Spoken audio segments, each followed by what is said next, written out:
Jadi pemerintah Aceh ya melalui juru bicaranya mengatakan bahwa 900 miliar dana pokir itu direlokasikan daripada dana JKA ya.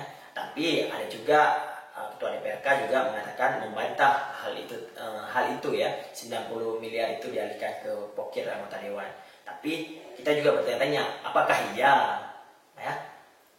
iya dana pokir itu setega itukah anggota dewan merelokasikan dana JKA kepada dana pokirnya, begitu kah?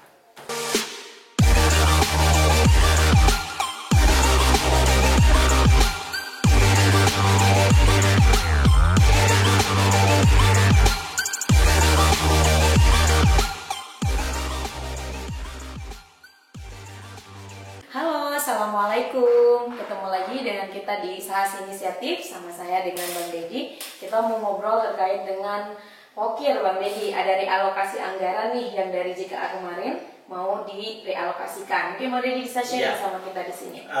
Kita akan membahas tentang isu-isu terkini ya. Salah satu isu terkini adalah juru bicara pemerintah Aceh mengatakan bahwa 900 miliar pokir DPRA tahun 2022 relokasinya dari dana JKA. Ini kata juru bicara pemerintah Aceh ya. Kita akan membahas dulu apa itu pokir ya. Pokir itu adalah pokok-pokok pikiran aspirasi ya. Dulu namanya aspirasi dewan, sekarang namanya pokir, pokok pikiran, yaitu suatu kegiatan temuan ya dari risesnya anggota dewan ke daerah dapilnya untuk mendapatkan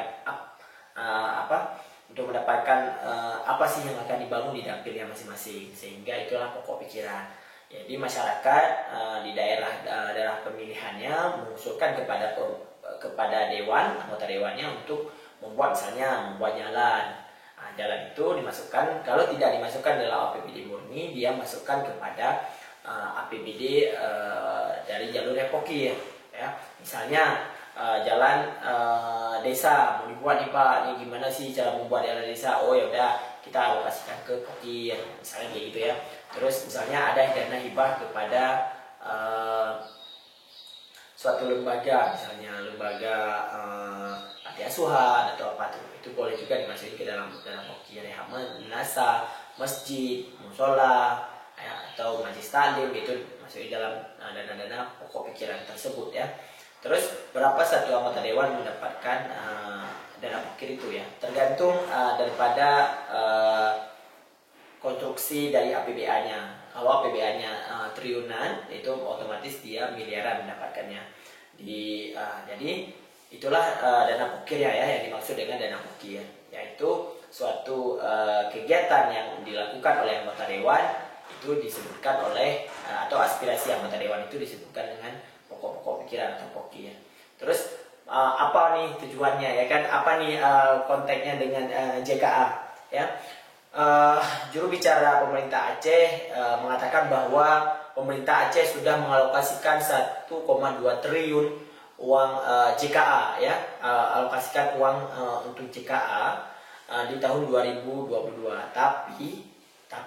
Tapi dari pihak pemerintah Aceh mengatakan bahwa DPRA tidak, atau DPRD ya, kalau di tempat lain DPRD, kalau di tempat kita DPRA tidak menyetujui anggaran 1,2 triliun ini untuk dana JKA ya.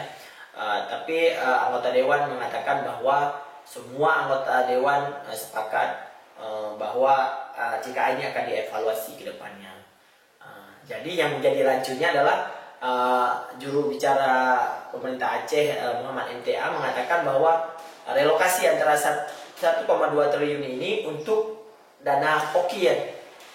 Kita bisa melihat dari beberapa berita yang dikeluarkan oleh media-media online mengatakan bahwa 900 miliar nih ya kan tidak jadi digunakan untuk jaminan asuransi kesehatan Aceh, menjadikan dia dana 1,2 ini masuk kepada dana pokir. 900 miliar dana pokir yang masuk. Oke, apakah nggak ada dana yang lain? Kenapa harus dana JKA? Itu juga menjadi pertanyaan masyarakat kan, kenapa dana JKA yang harus dikorbankan untuk pokok-pokok pikiran anggota dewan, kenapa tidak ada anggaran-anggaran lain. Nah, jadi juga itu menjadi pertanyaan-pertanyaan yang mendasar, ya, mendasar menjadikan apakah itu benar apa enggak. Tapi beberapa partai politik juga mengatakan, misalnya seperti Nur Zahri ya dari juru bicara Partai Aceh mengatakan bahwa persoalan klaim dana 900 miliar berlari secara tiba-tiba dalam pembahasan harus segera diinvestigasi, ya. Ini salah satu partai penguasa di Aceh ya, Partai Aceh mengatakan bahwa harus investigasi ini anggaran 90 M ini masuk kepada dana pokir. Kenapa ya seperti yang kita bahas tadi ya, apakah nggak ada dana lain yang untuk direlokasikan untuk dana pokir, kenapa harus uang JKA. Terus juga Nur Zahri sebagai juru bicara dari Partai Aceh juga mengatakan penegak hukum juga harus menelisik ya atau menginvestigasi kenapa ya, dan itu juga harus terang benderang masalah ini harus dijelaskan apakah betul uang 900 miliar ini relokasi daripada dana JKA ya. Jadi kita juga melihat apakah ini apakah ini suatu kemunduran partai politik ya, di dalam hal ini para anggota dewan yang ada di partai-partai di parlemen DPRA ya. Terus beberapa juga pemerintah beberapa pimpinan partai politik di Aceh juga mengatakan bahwa JKA harus dilanjutkan ya. JKA harus dilanjutkan tapi dengan syaratnya adalah perbaikan di mana yang tidak baik ya. Mualim mengatakan bahwa Mualim ini ada Muzakir Manaf mengatakan bahwa harus dipertahankan JKA ini karena JKA ini sangat bermanfaat bagi masyarakat ya, terutama masyarakat kurang mampu, tapi juga harus dievaluasi ya semua. Terus juru bicara pemerintah Aceh mengatakan juga Mualim seharusnya ya, Mualim sendiri harus tahu bahwa ketua DPRA itu dari Partai Aceh dan ketua Banggar itu adalah produk daripada anggota legislatif dari Partai Aceh. Jadi dia menganggap bahwa dengan pergantian ketua DPRK ini berhubungan erat dengan DPRA ngotot pemberhentian dana JKA ya. Tapi ini menarik ya, ini menarik untuk kita ulas karena kenapa seperti yang kita bahas tadi bahwa kenapa kan kita kayak gitu ya Kak ya, kenapa 900 miliar dana pokir ini teganya dari pihak DPRA. Kalau versinya pemerintah Aceh mengatakan DPRA tidak setuju dengan 1,2 triliun ini, jadi dia stop. Jadi pemerintah Aceh mengatakan bahwa uang 1,2 triliun ini akhirnya diambil kepada dana pokir, kayak gitu Kak. Jadi kalau kita lihat Bang Medi terus berlanjut ya isu ini ya. Dari yang kemarin kita udah berapa serial tentang JKA ini, kemudian hari ini ternyata refocusing atau realokasi dananya udah ada keluar isu nih teman-teman, ternyata untuk yang diprediksikan atau udah pernah ada terdengar suara-suara untuk dana pokir gitu ya. Saya teringat kalau di pusat ya Bang Deddy sempat juga kayak agak kontroversi seperti ini ketika dinaikin harga rokok. Mungkin nanti Bang Deddy bisa kaitkan ya. Jadi ini kejadiannya kan di pusat, ketika dinaikkan harga rokok maka otomatis pajak rokok naik. Kebalik ya, pajak rokok naik maka otomatis harga rokok naik. Nah, dana pendapatan dari pajak rokok itu pun jadi besar. Dana pajak rokok yang besar itu akhirnya dialokasikan untuk JKN. Itu isu 2016, 17 sampai saat ini, dan begitu banyak orang tidak setuju. Oke, harga rokok naik itu bagus karena dalam satu sisi akan menurunkan perokok. Tapi dalam satu sisi lain dari yang concern terhadap anggaran malah bertanya kenapa harus ke JKN. Kenapa harus ke JKN? Kenapa tidak ke program-program yang memang bisa membantu menurunkan jumlah perokok atau membantu hal-hal lain lah gitu dari pajak rokok itu? Kenapa akhirnya ke JKN lagi? Nah, ini yang paling getol menanyakan ini juga Prof. Escobar waktu itu. Jadi saya berpikir akan terus ada syarat kepentingan, Bang Deddy. Saya nggak mau bilang politik di sini ya, tapi syarat kepentingan. Ketika memang anggaran ini adalah di sisi si A, apa kepentingan si A? Dia akan narik itu, kayak magnet tuh Bang Deddy jalannya. Dia narik biar ke arah sana. Ketika ini adalah kekuasaan atau kayak powernya atau kayak wewenangnya si B, kemudian dia bisa menarik dia ke arah yang dia kepentingan dia apa. Saya melihat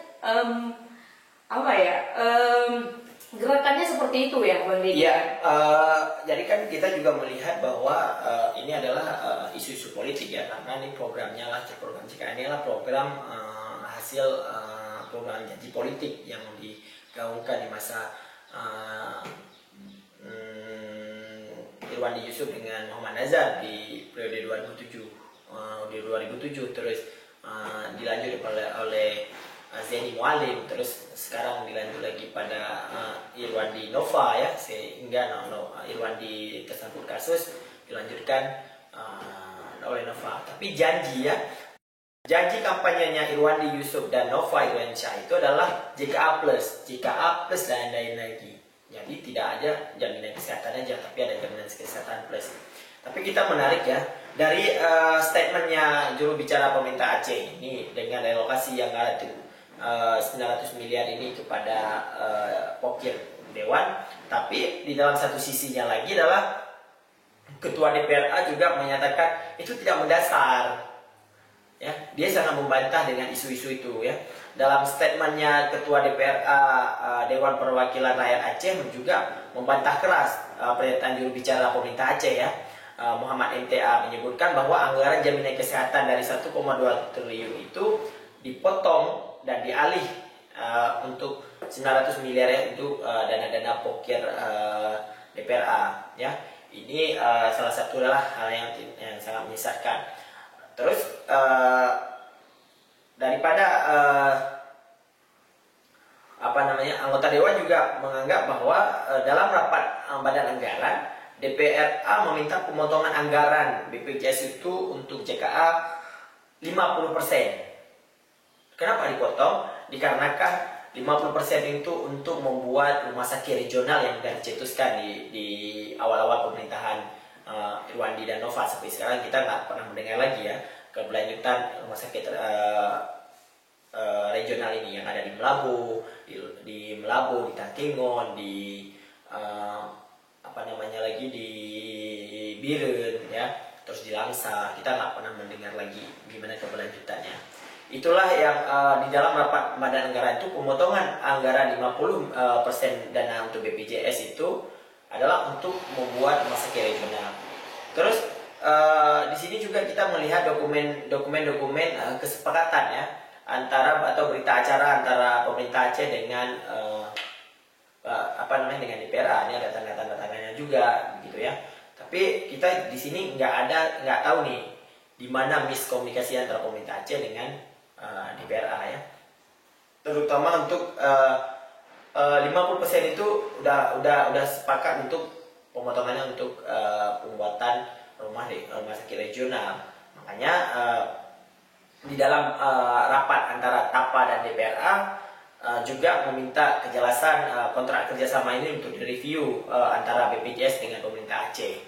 Jadi di situ ada alur-alurnya juga. Nggak mungkin kalau mengatakan bahwa tidak mungkin suatu lembaga eksekutif dan legislatif itu tidak ada kesepakatan bersama untuk memutuskan suatu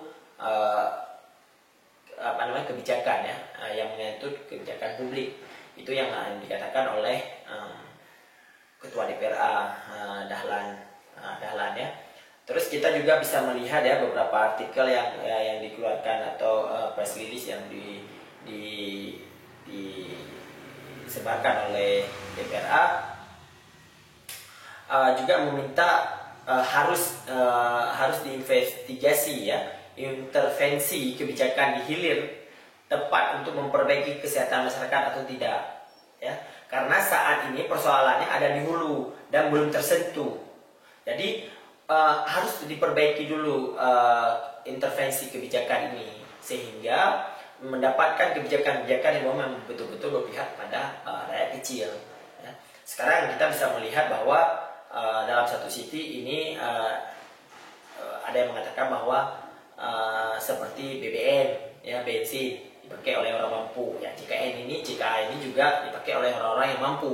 Ya, orang-orang yang tidak mampu adalah tidak menggunakan JKN malah, ya, sehingga banyak berpihak-pihak mengatakan bahwa ini harus dievaluasi. Tapi kalau menurut saya pribadi adalah memang harus dievaluasi, ya, harus dievaluasi di mana yang nggak baiknya akan diperbaiki, tapi tidak dihapus, gitu kan.